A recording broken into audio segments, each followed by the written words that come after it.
morning, class 9th. Today we are studying computer and chapter name is Fundamental of Computers, and this is part 1.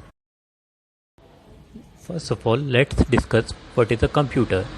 A computer is a machine that accepts data as input and processes the data using program and produces the output that is called information. You must have seen when you give something raw material to the computer, it is known as raw data or input. This is then processed by the computer. It performs the functions using different algorithms and different programs, and then provide you the output, which is also known as the processed data. Now let's discuss about generation of computer. The first generation of computer is belong to said all the computers manufactured between 1946 to 1959. They were the first computer which was launched was ENIAC, ENIAC, which stands for Electronic Numeric Integrated and Calculator. The other example of this was EDVAC, UNIVAC, IBM 70, IBM 650.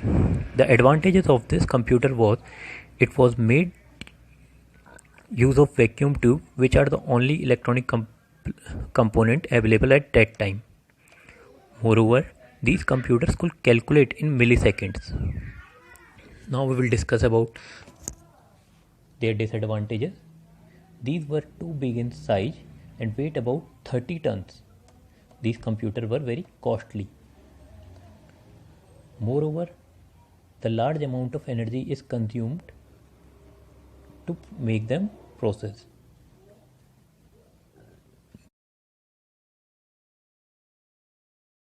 Now let's discuss about second generation of computers. These were the computers that were developed from 1959 to 1965. These computers were having transistors instead of vacuum tubes. The example of these computers are Honeywell 400, IBM 7094, CDC 1604. The advantages of this computer was that they require less energy and does not produce much heat as compared to first generation. Secondly, advantage is assembly languages and punch card were used for input. The cost of these computers were less than first generation computer. Moreover, the speed and the calculation data speed is in microseconds. The disadvantage of this generation of computer was it requires a separate cooling system, and the cost of maintaining was very high.